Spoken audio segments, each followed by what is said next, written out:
Hello guys. So आता आपण फिजिक्सची next branch discuss करू आज, ते म्हणजे इलेक्ट्रोमॅग्नेटिझम. ठीक आहे, आता हे कम्प्लीट अलग आहे. तुम्ही फर्स्ट पार्टमध्ये फिजिक्सच्या बघितलं, circular motion, gravitations, elasticity, rotational motion, oscillation. आता याच्या व्यतिरिक्त ते जे तुम्ही लेसन बघितले होते त्या लेसनमध्ये तुम्हाला फिजिकली गोष्टी तुम्ही फील करू शकता, म्हणजे तुम्ही त्या गोष्टी बघितलेल्या आहेत. सर्क्युलर मोशनमध्ये ऑब्जेक्ट गोल फिरताना तुम्ही बरेचदा बघितलं. ग्रॅव्हिटेशनमध्ये आपण एखादा ऑब्जेक्ट सोडतो, खाली पडते, आपण फील करतो. Rotational motion, oscillatory motion, elasticity, surface tension, या सगळ्या गोष्टी तुम्ही लोक बघता डोळ्यानं. ठीक आहे, त्या बघता, त्यामुळे त्याच्यात इमॅजिनेशन खूप कमी लागते, आणि इमॅजिनेशन कमी लागल्याच्यानं ती गोष्ट तुम्हाला व्यवस्थित समजलेली आहे. ओके, पण काही अगर फिजिक्सचा तुम्ही अगर दुसरा पार्ट बघसान, जो बेसिकली स्टार्ट होतो इलेक्ट्रोमॅग्नेटिझमपासून.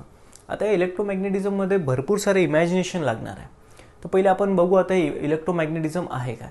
तर सगळ्यात पहिले क्लिअर करतो की इलेक्ट्रोमॅग्नेटिझम एक फिजिक्सचीच ब्रांच आहे, ज्याच्यात आपल्याला कशाची स्टडी करायची आहे, तर ते म्हणजे चार्जची. आता तुम्ही चार्ज हा शब्द ऐकला असणार. हळूहळू या लेसनमध्ये तुम्हाला चार्जबद्दल भरपूर सारं इन्फॉर्मेशन भेटतील. तर पहिले आता आपल्यासमोर जे नाव आहे ते नाव क्लिअर करून टाकू की व्हॉट इज मीन बाय इलेक्ट्रोमॅग्नेटिझम. की फिजिक्सची अशी ब्रांच ज्या ब्रांचमध्ये चार्जची स्टडी केल्या जाते त्याला आपण म्हणतो इलेक्ट्रोमॅग्नेटिझम. ओके, सो डेफिनेशन अगर मी लिहिली, so it is a branch of physics which deals with the study of charge. आता अगर मी तुम्हाला प्रश्न विचारता, चार्ज तुम्ही बघितलेला आहे का, तर तुम्ही म्हणसाल येस. पण ॲक्च्युली चार्ज आपण बघितलेलाच नाही आहे. आपण चार्ज फक्त पुस्तकात बघितलेला आहे, आपण चार्ज फक्त ऐकलेला आहे, डोळ्यांनी आपण चार्ज कधी बघितलेला नाही. ओके, कारण की चार्ज अगर तुम्ही बघसान, आता तुम्ही ऐकलं इलेक्ट्रॉन प्रोटॉनवर जे निगेटिव्ह पॉझिटिव्ह चार्ज असतात, ते चार्ज खूप छोटे असतात आणि आपल्या डोळ्यांनी ते दिसत नाही. भरपूर साऱ्या गोष्टी, जसं एक एक्झाम्पल मी तुम्हाला देतो. तुमचा सेलफोन जो आहे, तुम्ही तुमच्या फोनवरून जेव्हा दुसऱ्या ठिकाणी फोन लावता, तेव्हा तुम्हाला हवेतनं काही जाताना दिसतंय का? नाही. सेकंड, आता मी तुम्हाला या सिरीजमध्ये सेन्सर वगैरे पण भरपूर साऱ्या गोष्टी बोलू आपण. तुम्ही जेव्हा टीव्हीचं जे रिमोट असते त्याने जेव्हा तुम्ही चॅनल बदलवता, तेव्हा त्या रिमोटपासून तर टी व्हीपर्यंत नक्कीच काहीतरी जात असणार, म्हणूनच तर तुमचे चॅनल बदलत आहेत. पण जे काही चालल्या गोष्टी ते तुम्हाला डोळ्याने दिसत आहेत का? नाही. अशा भरपूर गोष्टी आहेत चार्ज रिलेटेड, जे होतात तर खरी पण आपल्या डोळ्याने दिसत नाही. म्हणून मी तुम्हाला आधीच बोललो की या लेसनमध्ये ह्या ज्या सिरीज आहे इलेक्ट्रोमॅग्नेटिझमची, या सिरीजमध्ये इमॅजिनेशन खूप लागणार आहे, कारण की त्या गोष्टी आपण डोळ्याने ना कधी बघितल्या ना कधी आपण बघणार आहे पुढे. म्हणून या सिरीजमध्ये इमॅजिनेशन खूप लागते. म्हणून जनरली हे थोडे क्रिटिकल जातात लेसन्स मुलांना, किंवा मुलं कन्फ्यूज होतात. पण आपण हळूहळू शिकू, जेणेकरून कन्फ्युजन नाही. या लेसनमध्ये तुम्ही या सिरीजमध्ये तुम्ही जे फर्स्ट लेसनमध्ये शिकता, ते फर्स्ट लेसनमधलं अगर तुम्ही विसरले तर समोरचा लेसन समजणार नाही. आहे खूप सिम्पल, पण कंटिन्युएशन पाहिजे. सो आपण आता स्टेप बाय स्टेप सगळ्या गोष्टी शिकू, डोंट वरी. तर फाईन, आता इलेक्ट्रोमॅग्नेटिझम कळलं की इलेक्ट्रोमॅग्नेटिझममध्ये चार्जची स्टडी आहे. पण याच्या पण कॅटेगरीज पाडल्या जातात. आता कॅटेगरी बघा काय. ही जी इलेक्ट्रोमॅग्नेटिझम आहे,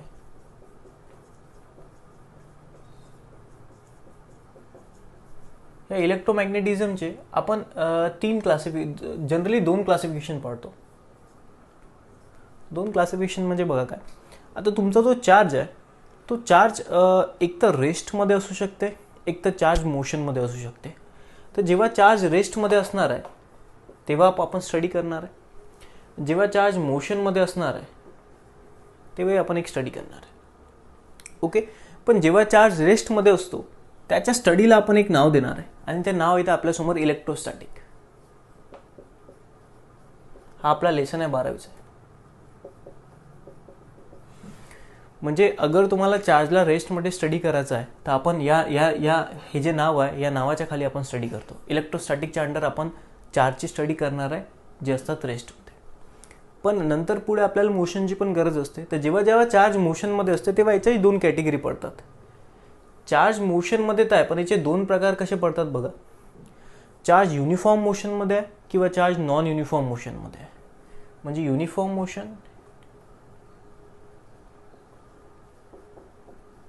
आणि मी इथं म्हणणार ॲक्सेलरेटेड. म्हणजे जेव्हा चार्ज मोशनमध्ये असतो तेव्हा दोन प्रकारच्या मोशन असू शकतात. कॉन्स्टंट स्पीडवाली मोशन आणि कॉन्स्टंट स्पीड नाही म्हणजे ॲक्सलरेशन होऊन राहिलं, चार्ज त्याची स्पीड चेंज करून राहिला.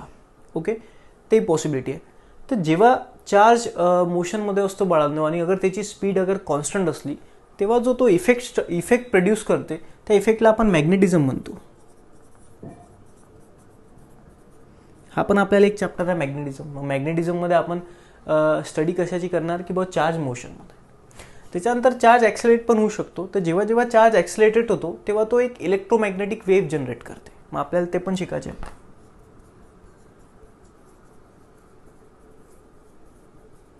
Electromagnetic wave. तर असा बेसिकली जो तुमचा इलेक्ट्रोमॅग्नेटिझम आहे तो बायफिकेट झालेला आहे एवढ्या सगळ्या पार्टमध्ये, क्लासिफाय झालेला आहे एवढ्या सगळ्या पार्टमध्ये.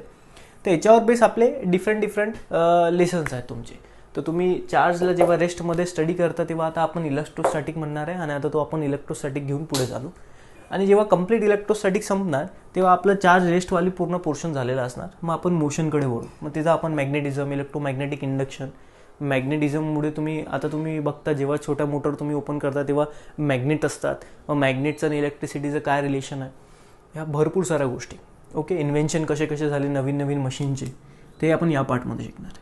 पण आपण आता सध्या स्टार्ट करू इलेक्ट्रोस्टॅटिक. ओके, आता इलेक्ट्रोस्टॅटिक आपला 12वीचा लेसन आहे. आता इलेक्ट्रोस्टॅटिकची डेफिनेशन तुमच्यासमोरच आहे की what is mean by electrostatic. तर मी सिम्पली म्हणणार की बघ इलेक्ट्रोस्टॅटिक ही एक इलेक्ट्रोमॅग्नेटिझमची ब्रांच आहे ज्या ब्रांचमध्ये आम्ही चार्ज रेस्टमध्ये असतानाची स्टडी करणार आहे. ओके, सो डेफिनेशन काय येणार इलेक्ट्रोस्टॅटिकची, मी इथं डेफिनेशन लिहितो. Electrostatic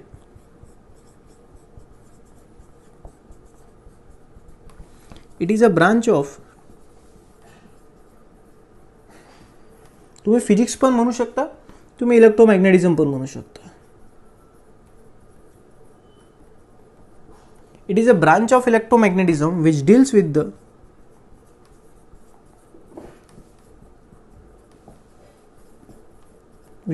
the study of charge at rest. Which deals with the study of charges at rest is called as electrostatic.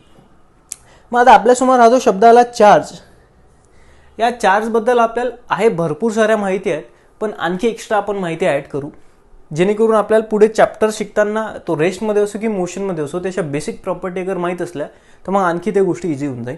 म्हणून आपण ह्या चॅप्टरला सुरुवात करू चार्जच्या प्रॉपर्टीपासून किंवा चार्जच्या काय काय प्रॉपर्टीज असतात. So properties of charge. ठीक आहे, तर सगळ्यात पहिली प्रॉपर्टी आता आपण डिस्कस करू ती म्हणजे काय.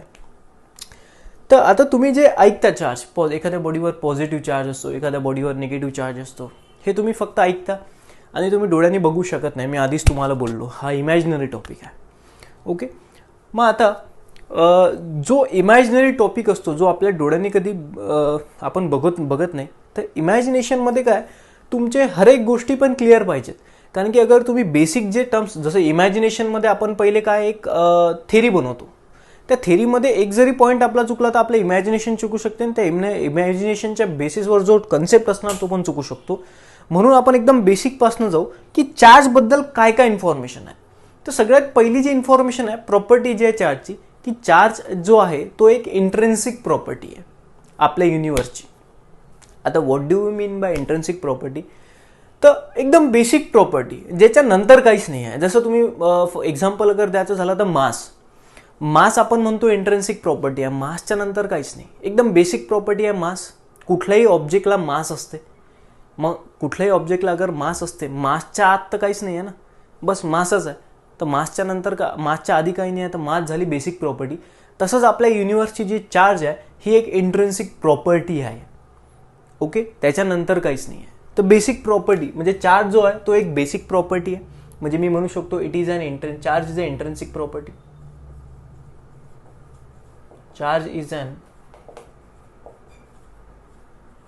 Intrinsic property.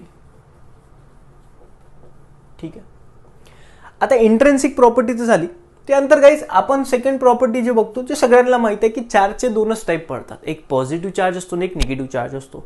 So two types of charge exist, positive and negative. बरोबर.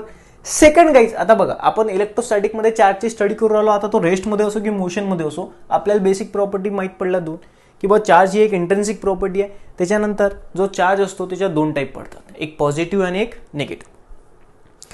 सेकंड जे प्रॉपर्टी आहे गाईज, की आता हे नीट बघा, हे प्रॉपर्टी तुमच्या कामाची आहे, की सपोज हा एक ऑब्जेक्ट आहे ज्याचा काहीतरी मास आहे. ओके. तर बघा तुमचा जो आता सपोज इमॅजिन करा हा पेन आहे, ते मास सोडा, चला हा पेन आहे. ठीक आहे.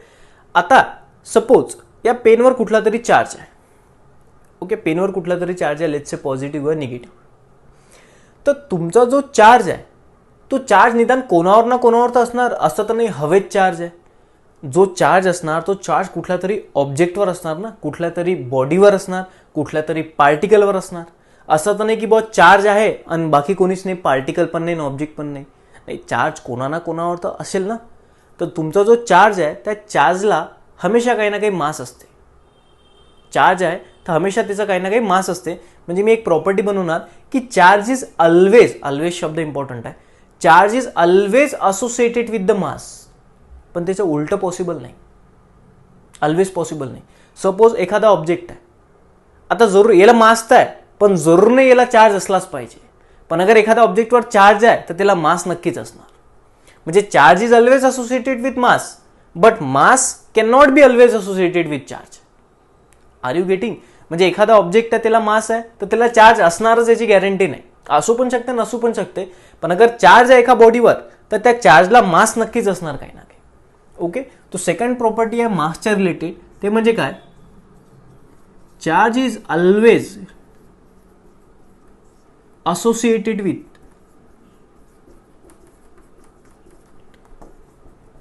with mass,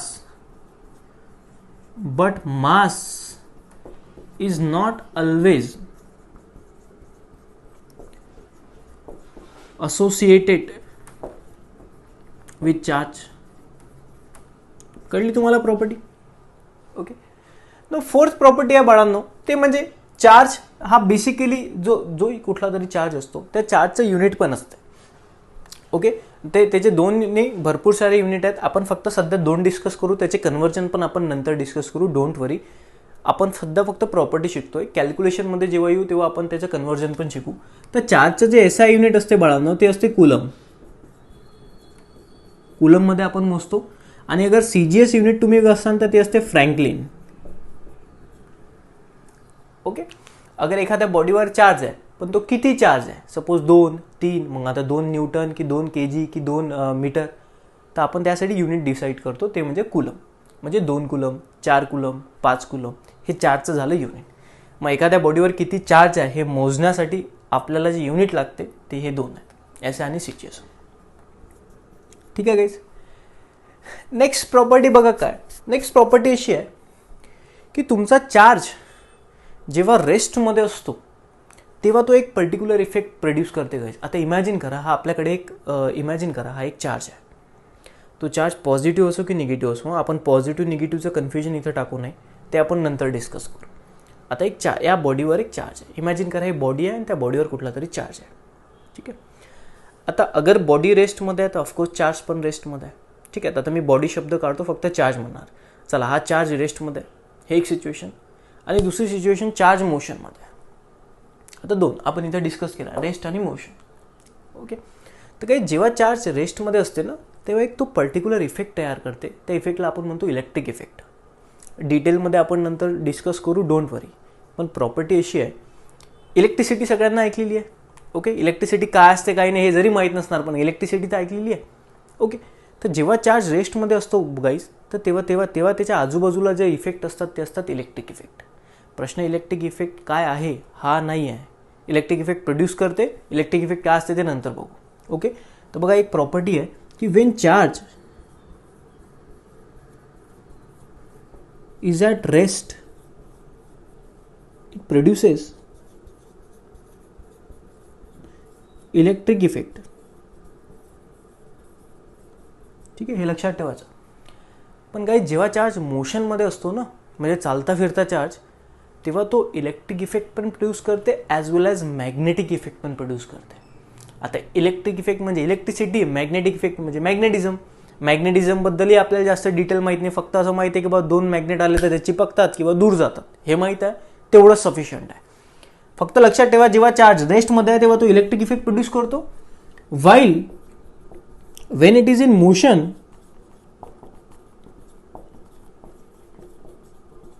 it produces both electric as well as magnetic effect. Electric as well as magnetic effect. हे 5वी प्रॉपर्टी आहे बाळांनो चार्जची. 6वी प्रॉपर्टी आता आपण डिस्कस करू. पहिले तुम्ही 5वी प्रॉपर्टी बघून घ्या. काय की बाबा चार्ज हे इंट्रिन्सिक प्रॉपर्टी आहे, 2 टाईप्स असतात. त्याच्यानंतर चार्जचं युनिट काय असते, चार्जला मास असते पण मासला जरूर नाही चार्ज असायलाच पाहिजे. त्याच्यानंतर चार्ज रेस्टमध्ये असला तो काय प्रोड्यूस करते आणि तो मोशनमध्ये जेव्हा असला तेव्हा तो काय प्रोड्यूस करते. आता 6वी प्रॉपर्टी बघा काय ते म्हणजे काय, आपल्या युनिवर्समध्ये अगर तुम्ही बघितलं तर सगळ्यात छोटा चार्ज, आता चार्ज कसं असते, चार्जला आता जसं आपण मास काउंट करतो 1 kilo 2 kilo 3 kilo 1.5 kilo 2.5 kilo, जसं आपण मास काउंट करतो अलग अलग मासेस असतात, तसेच अलग अलग चार्जेस पण असतात. पण सगळ्यात छोटा जो चार्ज आहे तो वेल डिफाईन आहे.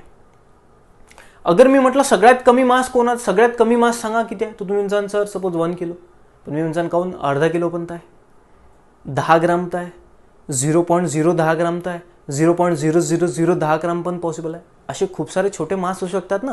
तर मासची काही छोटी, सगळ्यात मासची सगळ्यात छोटी व्हॅल्यू सांगा काय, तर डिफाईनच नाही आहे. मासची सगळ्यात छोटी व्हॅल्यू काय असू शकते, पण चार्जची जी सगळ्यात छोटी व्हॅल्यू आहे ते डिफाईन आहे, त्याच्या खाली पॉसिबलच नाही. तर चार्जची सगळ्यात छोटी जी व्हॅल्यू आहे बाळांनो ती आहे 1.6 × 10⁻⁹ कूलम. पॉझिटिव्ह निगेटिव्ह मी घेतलंच नाही, पॉझिटिव्ह असो की निगेटिव्ह असो, चार्जची सगळ्यात स्मॉलेस्ट जी व्हॅल्यू आहे ती असते बाळांनो ही.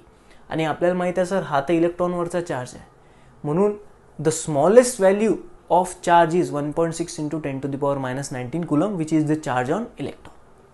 म्हणजे जर प्रोटॉनवर तर पण एवढा चार्ज असते नाही घ्यायच. आता हा इलेक्ट्रॉनवरचा चार्ज मायनस असतो आणि प्रोटॉनवरचा जो चार्ज आहे तो प्लस असतो. मला सांगा दोघांपैकी सगळ्यात छोटी व्हॅल्यू कोणाची आहे, मायनसवाली छोटी असणार ना की प्लसवाली, ऑफकोर्स मायनसवाली. म्हणून आपण म्हणतो the smallest charge in the universe is the charge on electron. Okay, so मी नेक्स्ट प्रॉपर्टी म्हणतो the smallest charge is the charge on electron which is equal to 1.6 × 10⁻⁹ coulomb. पण गाईज अगर तुम्ही मॉडर्न फिजिक्स अगर बघसान किंवा modern chemistry अगर बघसान तर आपण इनिशियली किंवा अगर तुम्ही एकदम आधीचं अगर बघितलं खूप वर्षा अगोदर, तर लोक म्हणायचे की फंडामेंटल जो पार्टिकल आहे तो आहे ॲटम. म्हणजे ॲटमच्या नंतर काहीच नाही, सगळ्यात फंडामेंटल म्हणजे सगळ्यात बेसिक गोष्ट जे आहे आपल्या युनिवर्सची ते आहे ॲटम. ॲटमच्या खाली कोणीच नाही. पण नंतर जे थॉम्सन, त्याच्यानंतर चॅडविक, गोल्डस्टीन या साऱ्या सायंटिस्टने काय केलं की ॲटमच्या पण आत 3 लोक बसलेले आहेत हे डिस्कवर केलं, ज्याला आपण प्रोटॉन, न्यूट्रॉन, इलेक्ट्रॉन म्हटलं. मग नंतर डेफिनेशन बदलली, मग लोक म्हणायचे की प्रोटॉन, न्यूट्रॉन, इलेक्ट्रॉन हे फंडामेंटल पार्टिकल आहे. पण आता मॉडर्न फिजिक्स आणि मॉडर्न केमिस्ट्रीमध्ये असा कन्सेप्ट चालू आहे की इलेक्ट्रॉनच्या पण आत काही लोक आहेत. म्हणजे आता प्रोटॉन, इलेक्ट्रॉन, न्यूट्रॉन हे फंडामेंटल नाही आहे, त्याच्या पण आत भरपूर सारे काही लोक आहेत, मग त्यांना आपण फंडामेंटल म्हणू.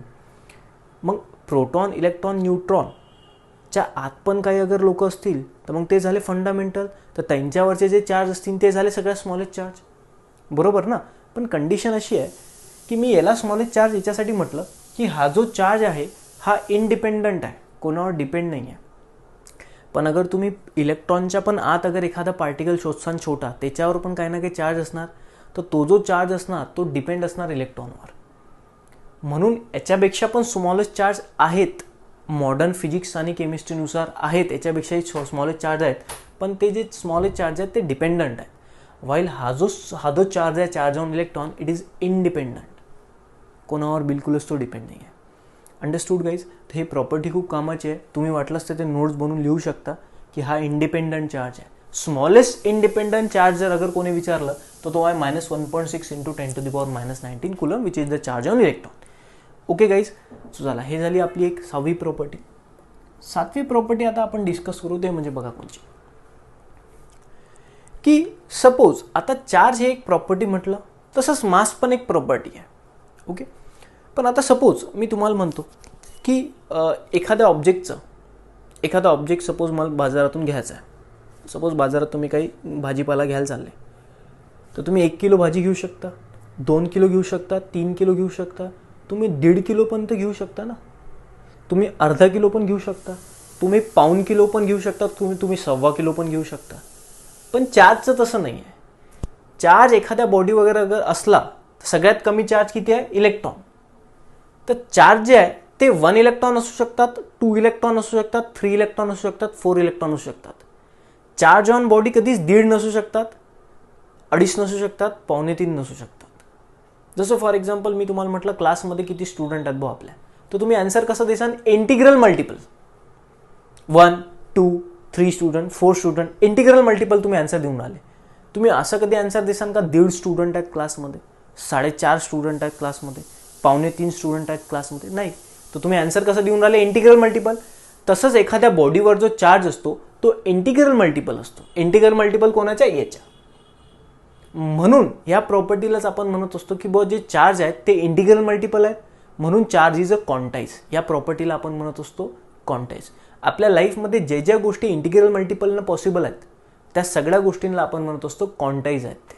मग मला सांगा, मास क्वांटाईज आहे का? नाही, कारण की मास 1.5 पण असू शकते, मास 1.25 पण असू शकते, इनफॅक्ट त्याच्याही खाली असू शकते. तर मास is not quantise but charge is quantise. कधीच कोणा बॉडीवर 1.5 इलेक्ट्रॉन एवढा चार्ज नसू शकतो. एक तर 1 इलेक्ट्रॉन, एक तर 2 इलेक्ट्रॉन, एक तर 3 इलेक्ट्रॉन, म्हणजे integral multiple of electron. So charge is always present in integral multiple. like integral multiple म्हणजे +-1 इलेक्ट्रॉन, +-2 इलेक्ट्रॉन, +-3 इलेक्ट्रॉन. मी प्लस मायनस का देतो हे पण सांगतो. गाईज, एखाद्या ऑब्जेक्टवर +1 इलेक्ट्रॉन चार्ज असू शकतो, एखाद्या ऑब्जेक्टवर -1 इलेक्ट्रॉन पण चार्ज असू शकतो. कसं?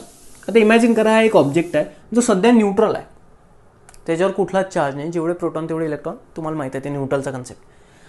आता अगर गाईज या बॉडीमध्ये मी 1 इलेक्ट्रॉन टाकला, तर या बॉडीवर किती चार्ज आला? -1 इलेक्ट्रॉन. बरोबर. पण गाईज अगर सपोज हा ऑब्जेक्ट न्यूट्रल होता आणि या ऑब्जेक्टमधनं अगर मी 1 इलेक्ट्रॉन काढला, तर या ऑब्जेक्टवर कुठला चार्ज आहे? +1 इलेक्ट्रॉनचा. अगर 1 इलेक्ट्रॉन टाकसान तर त्याच्यावर निगेटिव्ह चार्ज, पण अगर 1 इलेक्ट्रॉन काढसान तर त्याच्यावर पॉझिटिव्ह चार्ज. मग किती पॉझिटिव्ह आला? जेवढा इलेक्ट्रॉन तुम्ही काढले. मी अगर 1 इलेक्ट्रॉन काढला म्हणजे किती काढला मी? 1.6 इंटू 10⁻⁻19 कुलम मी या बॉडीतनं काढले. तर एवढ्या बॉडीतनं अगर मी एवढा निगेटिव्ह चार्ज काढला तर तेवढाच पॉझिटिव्ह चार्ज आला असणार या बॉडीवर. म्हणजे 1 इलेक्ट्रॉन अगर तुम्ही काढसान तर प्लस चार्ज येतो आणि 1 इलेक्ट्रॉन टाकसान तर मायनस चार्ज येतो. म्हणून मी म्हटलं की कुठल्याही बॉडीवर +-1 इलेक्ट्रॉन, +-2 इलेक्ट्रॉन, +-3 इलेक्ट्रॉन असे चार्ज येऊ शकतात, पण असा कधीच चार्ज येऊ शकत नाही. ओके, म्हणून आपण म्हणतो charge is quantise. Therefore charge is quantise. हे खूप इम्पॉर्टंट प्रॉपर्टी आहे चार्ज, की चार्ज जे असतात ते असतात क्वांटाईज. नेक्स्ट प्रॉपर्टी बाळांनो बघा काय, की जसं फॉर एक्झाम्पल आपण म्हणतो की energy can not be created not be destroyed. Law of conservation of energy आहे. तसंच जो चार्ज असतो तो तुम्ही क्रिएट पण करू शकत नाही आणि डिस्ट्रॉय पण करू शकत नाही. ट्युन्सन सर हे थोडं चुकीचं वाटतं आम्हाला, कारण की पहिले एक बॉडी न्यूट्रल होती. मग बॉडी जेव्हा न्यूट्रल होती तेव्हा अगर आम्ही हे बॉडी कशाला घासली तर हे बॉडी तर सर चार्ज झाले, मग चार्ज तर क्रिएट झाले. नाही, सी काहीच क्रिएट नाही झाले. तुम्ही चार्ज एका ठिकाणाहून दुसऱ्या ठिकाणी आणले, तुम्ही नवीन तयार नाही केले. मला हे म्हणायचं आहे की हा जो चार्ज आहे इलेक्ट्रॉनचा 1.6 इंटू 10⁻⁻19 कुलम, हा तुम्ही चार्ज एका ठिकाणाहून दुसऱ्या ठिकाणी नेऊ शकता, दुसऱ्या ठिकाणाहून तिसऱ्या ठिकाणी नेऊ शकता, पण आपल्या जगातनं हा चार्ज तुम्ही डिस्ट्रॉय म्हणजे खतम करू शकत नाही.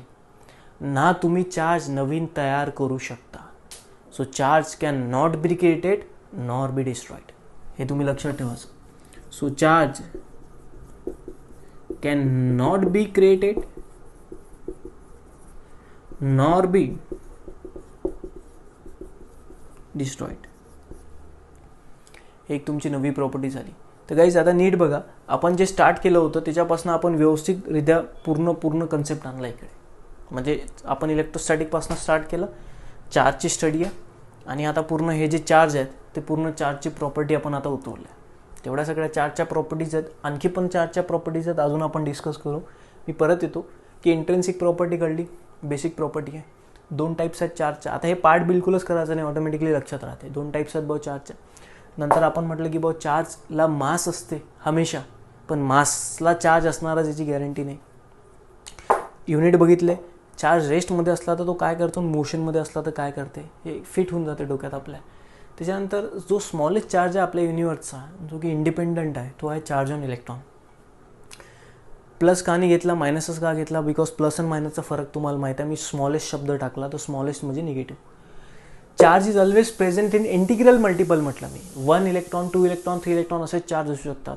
1.5 इलेक्ट्रॉन कधी नसू शकते. म्हणून या प्रॉपर्टीला आपण म्हणतो क्वांटायझेशन. तो चार्ज इज अ क्वांटाइज. आणि नेक्स्ट आपण म्हटलं की चार्ज तुम्ही क्रिएट पण नाही करू शकत आणि तुम्ही डिस्ट्रॉय पण नाही करू शकत. म्हणजे charge is always constant. Next property बघा आता चार्जची का असणार, ते म्हणजे काय. आता इमॅजिन करा हे एक रूम आहे, ठीक आहे. किंवा फॉर एक्झाम्पल या प्रॉपर्टीवरनंच मी नवीन प्रॉपर्टी डिस्कस करतो. इमॅजिन करा एक रूम आहे आणि या रूममध्ये सपोज 2 रॉड आहेत. हे एक रूम आहे आणि या रूममध्ये 2 रॉड आहेत. आता सपोज या रॉडवर आहेत सपोज 3 इलेक्ट्रॉन चार्ज, किंवा मी कुलममध्ये डिस्कस करतो. 3 कुलम चार्ज आहे आणि याच्यावर आहे 4 कुलम चार्ज. हे 2 रॉडवरचे चार्ज आहेत, प्लस मायनस काही पण असो. आता या रॉडवर आहे 3 कुलम आणि या रॉडवर आहे 4 कुलम. आता इमॅजिन करा मी ते रॉड रब केले, घासले, आणि रब केल्यानंतर सपोज या रॉडवर आला 5 कुलम चार्ज, तर या रॉडवर किती असणार. तर एक तुम्ही गोष्ट वरची प्रॉपर्टी काय सांगते, तुम्ही क्रिएट नाही करू शकत, तुम्ही डिस्ट्रॉय करू शकत नाही. तर बघा मला या सांगा, या रूममध्ये टोटल चार्ज किती होते, 4 5 6 7 कुलम टोटल चार्ज होता. आता तुम्ही रॉड रब केले, तर रब केले म्हणजे काय, तुम्ही एका ठिकाणाहून चार्ज दुसऱ्या ठिकाणी नेला असणार, दुसऱ्या ठिकाणाहून पहिल्या ठिकाणी आणला असणार, व्हॉट एव्हर, पण तुम्ही नष्ट तर नाही केले असतील ना चार्ज. म्हणजे जेवढे आधी रूममध्ये होते चार्ज, आताही तेवढेच असतील रूममध्ये चार्ज. प्रोव्हाइडेड दॅट की या रूममधून चार्ज बाहेर नाही पडायला पाहिजे, म्हणून आपण याला आयसोलेट करून टाकू. चला, आयसोलेट म्हणजे काय, रूममधून चार्ज एक तर बाहेर नाही जातील, एक तर रूममध्ये येतील नाही चार्ज, म्हणून याला आपण आयसोलेट केलं. तर आता झालं काय गाईज, अगर हे 2 रॉड रब केले आणि रूम अगर आयसोलेटेड आहे, टोटल चार्ज आहेत 7 कुलम. आता रब केल्यानंतर याच्यावर आला 5 कुलम चार्ज, तर या रॉडवर किती असणार, 2 कुलम चार्ज. ओके गाईज, म्हणजे अगर एखादी सिस्टीम आहे, ते सिस्टीम अगर आयसोलेटेड आहे, म्हणजे त्याच्यात बाहेरून पण चार्ज येऊ नाही शकत ना, आतून बाहेर जाऊ शकतो चार्ज, तर त्या आयसोलेटेड सिस्टीमच्या आत जे टोटल चार्जेस असतील ते हमेशा कॉन्स्टंट असतील. हे पण एक कामाची प्रॉपर्टी आहे. तुम्ही तुमच्या लँग्वेजमध्ये ती प्रॉपर्टी लिहू शकता. ओके गाईज, तर आपण आता ह्या 9 प्रॉपर्टी डिस्कस केल्या. These are all the properties of charges. Okay, 1 by 1. आता आपण मास आणि याच्यातले हे करू.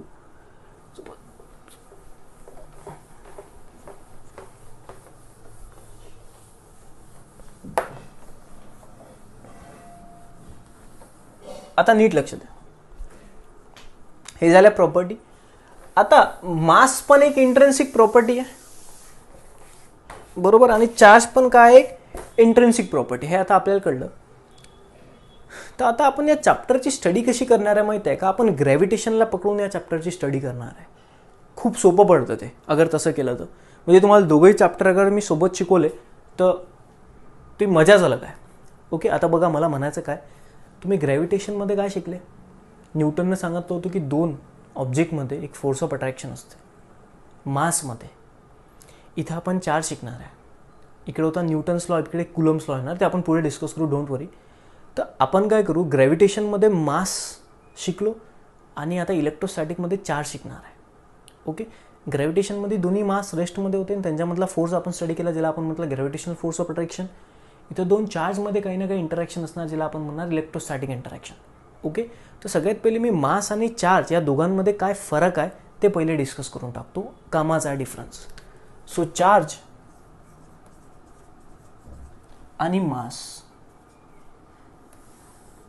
चार्ज आणि मास यांच्यामधला सगळ्यात पहिला फरक. आता बघा गाईस, सगळ्यात पहिला फरक म्हणजे चार्ज जे असतात ते क्वांटाईज असतात, म्हणजे इंटिग्रल मल्टिपल असतात. पण मास कधी क्वांटाईज नसते. मास कितीही असू शकते, 1.5, 1.25, 2.5, काही पण. सो मी सगळ्यात पहिला पॉईंट म्हणतो चार्ज इज क्वांटाईज. इथं म्हणतो mass is not quantise.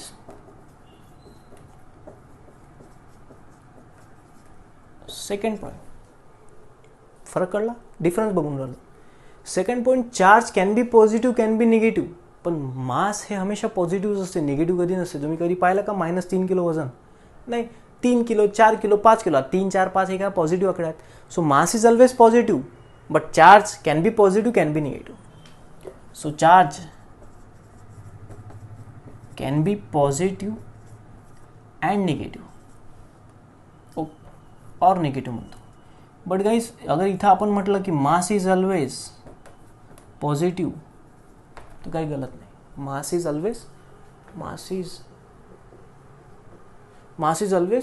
Positive. Clear guys तो डिफरन्स? थर्ड डिफरन्स कळते? थर्ड, चार्ज हे कॉन्झर्व्ड असतात. चार्ज काय असतात? कॉन्झर्व्ड असतात. पण तुम्ही मास कॉन्झर्व्ड आहेत की नाही, आता हा खूप महत्त्वाचा पॉईंट आपण बघू. चार्ज इज कॉन्झर्व्ड म्हणजे तुम्ही चार्जला कशात कन्वर्ट नाही करू, चार्जच आहे. पण गाईज, मास जे असते नॉट कॉन्झर्व्ड. आता तुम्ही जर थर्मोडायनॅमिक्समध्ये जेव्हा तुम्ही आम्हाला शिकवलं होतं, आता जे लोक थर्मोडायनॅमिक्समध्ये होते, नवीन जे आता 11वीतनं 12वीत गेले ते, त्या लोकांचं थर्मोडायनॅमिक्स बाकी आहे. पण जे आता 12वीतनं निघाले बाहेर, त्या लोकांना थर्मोडायनॅमिक्स झालेलं आहे. तर आपण एक आईन्स्टाईनचं म्हणणं ऐकलं होतं की in the universe mass is always conserved. मग तुम्ही सर इथं तुम्ही असं काय लिहिलं बा, मास इज नॉट कॉन्झर्व्ड? आता नीट समजून घ्या काय. आईन्स्टाईनचं म्हणणं असं आहे की तुमच्या युनिवर्समध्ये मास कॉन्झर्व्ड आहे. तर आईन्स्टाईनचा पॉईंट ऑफ व्ह्यू काय की मास जे आहे ते मास कॉन्झर्व्ड आहे. पण म्हणणं असं आहे की मास हे अगर तुम्ही नष्ट केलं तर ते नष्ट नाही होणार, ते मास एनर्जीमध्ये कन्वर्ट होणार. म्हणजे ऐका, सपोज आता 1 किलोचा ऑब्जेक्ट आहे. आता 1 किलोच्या ऑब्जेक्टला कम्प्लिटली व्हॅनिश करणं पॉसिबल नाही. हा व्हॅनिश तर होणार, पण 1 किलो ऑब्जेक्ट हा व्हॅनिश तुमच्या डोळ्यासाठी झालेला आहे, पण ॲक्च्युली तो 1 किलो एनर्जीमध्ये कन्वर्ट झालेला आहे. Are you getting? म्हणून आईन्स्टाईननं म्हटलं की मास इज कॉन्झर्व्ड. मास तुम्ही डिस्ट्रॉय करू शकत नाही. पण आईन्स्टाईननं हेही सांगितलं होतं की तुम्ही मासला एनर्जीमध्ये कन्वर्ट करू शकता आणि एनर्जीला तुम्ही मासमध्ये कन्वर्ट करू शकता. एक कागद अगर तुम्ही जाळला तर तो तुम्हाला डोळ्यानं वाटते व्हॅनिश झाला, पण ॲक्च्युली आईन्स्टाईननुसार तो कागद जो आहे तो एनर्जीमध्ये कन्वर्ट झालेला आहे. Okay, so mass is not conserved because it get converted किंवा it can get converted into energy and vice versa by the Einstein energy relationship E=mc². ज्या लोकांचं हे झालेलं नाही ते लोक डोंट वरी, बट आईन्स्टाईनने एक इक्वेशन दिलं होतं की बा तुम्ही मासला एनर्जीमध्ये कन्वर्ट करू शकता with the help of this equation. पण आपला चार्जचं तसं नाही ना. चार्ज जो आहे, सपोज एक इलेक्ट्रॉन, हा एक इलेक्ट्रॉन चार्जला तुम्ही कशात कन्वर्ट नाही करू शकत. हा एक इलेक्ट्रॉन आहे, एकच इलेक्ट्रॉन आहे, ते तुम्ही त्याला डिस्ट्रॉय करू शकत नाही, तुम्ही त्याला क्रिएट करू शकत नाही. म्हणून charge is totally conserved, but mass is not conserved. Why? Because you can convert mass into energy or energy into mass, vice versa, with this equation. म्हणून हा कॉन्झर्व्ड आहे, हा कॉन्झर्व्ड नाही, असं मी डिफरन्स टाकतो. झालं. फोर्थ पॉईंट गाईस, आता खूप कामाचा आहे. फोर्थ पॉईंट तो म्हणजे काय की आता जे लोक सपोज टाईम मशीन सपोज बनवायच्या मागे आहेत काही लोक, तर तो एक कन्सेप्ट आहे टाईम मशीनचा, स्पीड ऑफ लाईट वगैरेच्या गोष्टी येतात. तर अगर मास सपोज हा पेन आहे 1 किलोचा, रेस्टमध्ये आहे पेन कसा आहे रेस्टमध्ये, आणि पेन जेव्हा रेस्टमध्ये आहे तेव्हा त्याचं 1 किलो वजन मी मोजलं. पण सायंटिस्ट काय म्हणतात, जेव्हा हा पेन मोशनमध्ये असणार तेव्हा त्याचं वजन चेंज होते.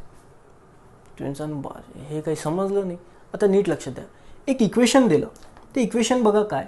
मी इकडचा हा थोडा पॉईंट मोडतो, तुम्ही हे सगळं नोट डाऊन करसान, मी मोडतो. म्हणणं असं आहे की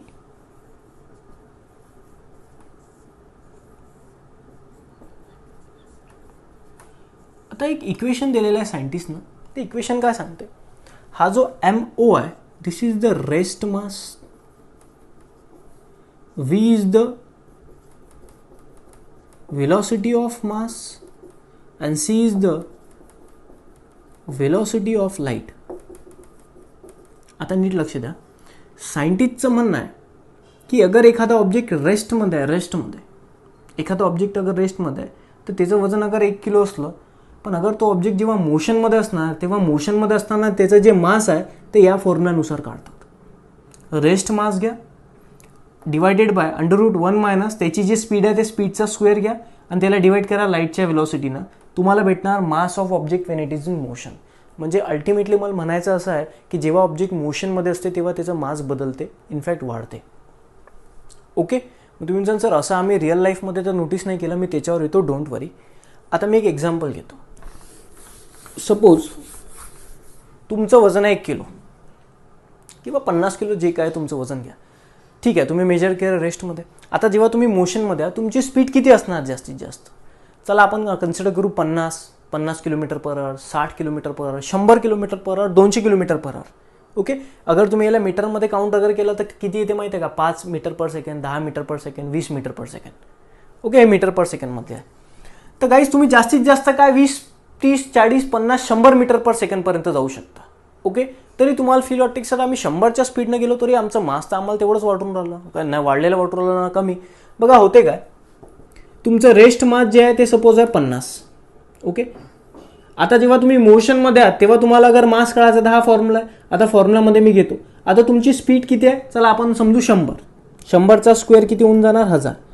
आणि आता वेलॉसिटी, सी म्हणजे काय, velocity of light. Velocity of light किती आहे, 3 × 10⁸.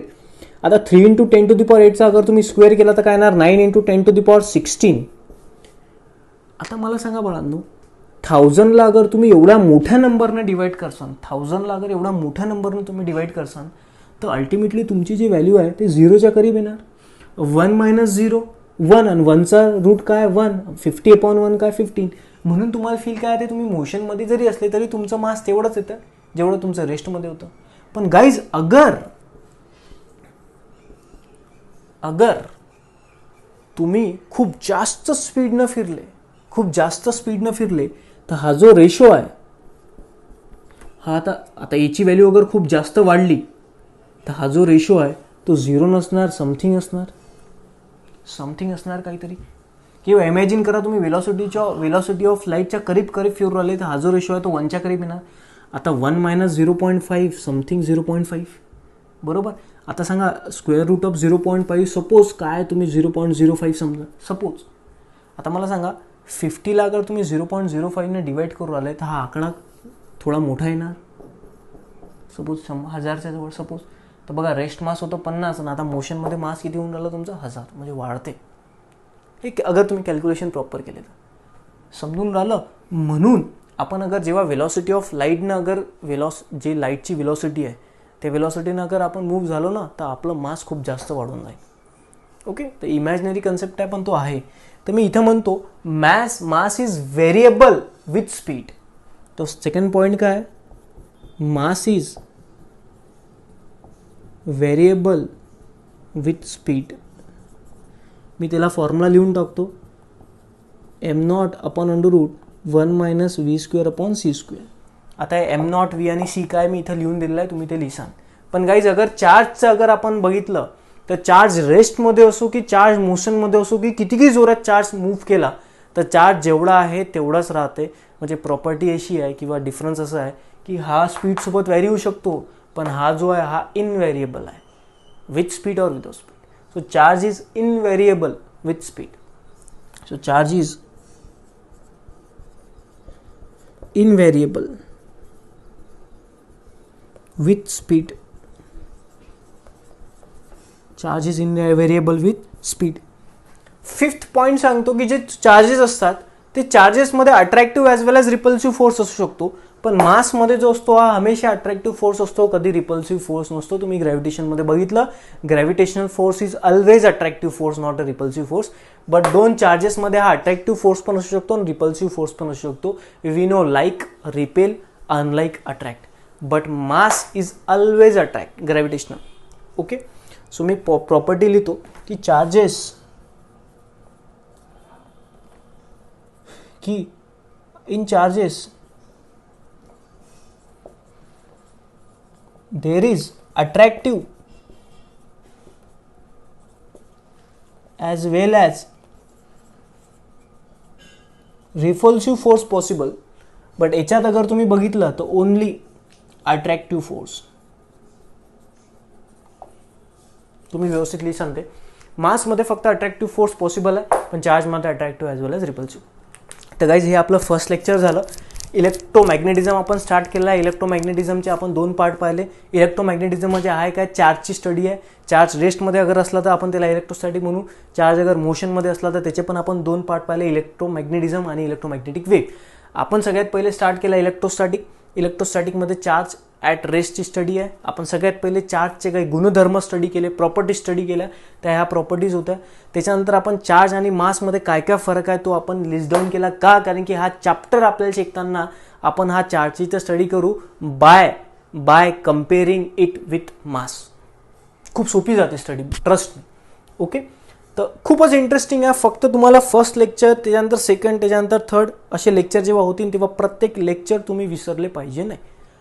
ओके. आय होप की तुम्हाला सगळं काही व्यवस्थित समजलं. काही डिफिकल्टी असतील तर मला कळवा. Thank you so much.